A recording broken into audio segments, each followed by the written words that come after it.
A few weeks ago मैंने 1 करोड़ का investment portfolio review किया था. ओनर बिगिनर नहीं था. He has a 12 years of investment experience, earning a good salary, and regularly he is investing through SIP and owning 14 different mutual funds, and he is confident that his portfolio is well diversified. But within 5 minutes, I found there are 3 hidden mistakes that quietly cost him a lakh over next decade. The surprising part, none of the mistakes looks obvious. In fact, they are the same mistakes most of the investors make, including those who have years of experience in the stock market. Ask yourself this: do you know why you own every fund in your portfolio? If your answer is not sure, watch this video. This could save you a lot of money. अब मैं आपको एक investor से introduce करवाता हूँ. हम उसको बोलेंगे Rohit. He is 44 years old, working as a senior manager in IT company and earn around 40 lakh in a year. Like many successful professionals, he started his investing a decade ago through SIP. Today, his portfolio has grown nearly once a year.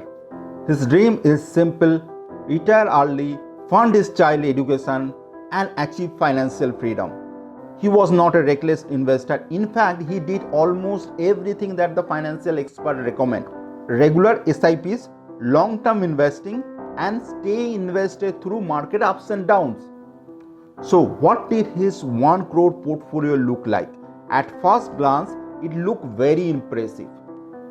14 mutual funds, investment spread over large cap, flexi cap, mid cap, small cap, sectorial fund, gold, debt, and even international funds.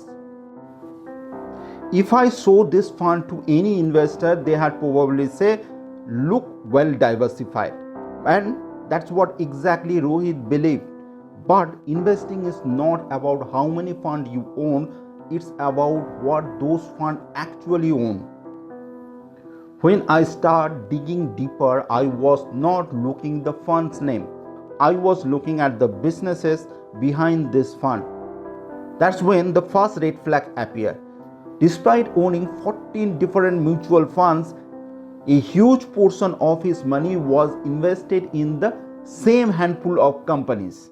So he thought he built a diversified portfolio. In reality, he had unknowingly multiplied the same risks over and over again. First thing I have checked was not the return, and it was the portfolio structure, and within a minute 5 major problems become obvious. Mistake 1: too much overlap. Rohit owned 14 mutual funds, but many of them were investing in same companies. HDFC Bank, ICICI Bank, Reliance, Infosys, they appear again and again. He thought he has diversification, but he has simply buying the same businesses through different fund managers. Mistake number 2: taking more risks than he realized.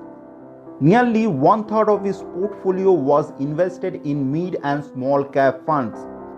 This fund can create excellent long-term wealth, but they also experience much deeper falls during the market corrections. The problem was not the funds, it was that they do not match his financial goals. Mistake number 3: no portfolio protection. Less than 5% of his money was allocated to debt and emergency reserve. Yet he planned to pay his son's college within next few years.